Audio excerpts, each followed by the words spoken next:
आखातामधील युद्धाचे जे काही दुष्परिणाम आज जगाला भोगावे लागत आहेत, या युद्धामुळे आर्थिक आणि जीवितहानी, मालमत्तेची हानी प्रचंड स्वरूपामध्ये जगाची होत आहे।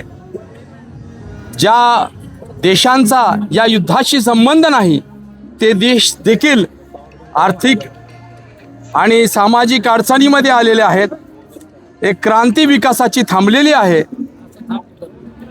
इस्रायल आणि अमेरिकेने इराणवर हल्ला केला। इराणचे राष्ट्रप्रमुख यांचं त्यामध्ये निधन झालं। त्यानंतर आखातातील ज्या ज्या देशांनी एअरबेस युद्धासाठी दिले होते ते उद्ध्वस्त करत असताना त्या देशांना सुद्धा क्षती पोहोचली।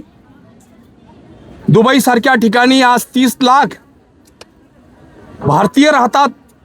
अनेक आखातांमध्ये देश राहतात, देशामध्ये आपले भारतीय राहतात। आज त्यामध्ये 90% श्रमिक आहेत। अनेकांचे प्राण त्या ठिकाणी जात आहेत। मी भारत देशाच्या पंतप्रधानांचं आणि सरकारचं कौतुक करतो। त्यांनी जी आज संपूर्ण जागतिक रणनीती आखली त्यामुळे आज देश हा सुखरूप राहिला। सगळ्यात महत्त्वाचं मी कौतुक करेन नरेंद्र मोदी साहेबांचं।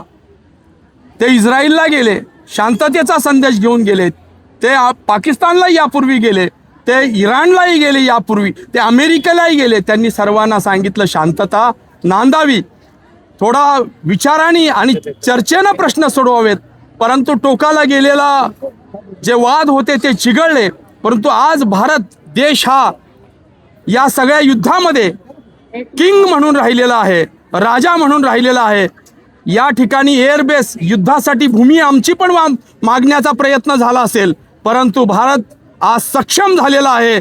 जगामध्ये सर्वत्र हाकार उडताना आपण तटस्थ भूमिका न घेता शांततेच्या भूमिकेत राहिलो आणि कुठेही भारताला या युद्धाची झळ पोचून दिली नाही। म्हणून केंद्र सरकारच्या आणि राज्य सरकारचं, देशाच्या पंतप्रधानाचं मी आभार मानतो। आणि महत्त्वाचा विषय असा आहे, युद्ध चालू असताना देखील इराणमध्ये अडकलेल्या भारतीयांना जाण्यासाठी 2 तास युद्ध थांबवलं आणि तिथून विमानं भारतीयांना सुखरूप घेऊन आली।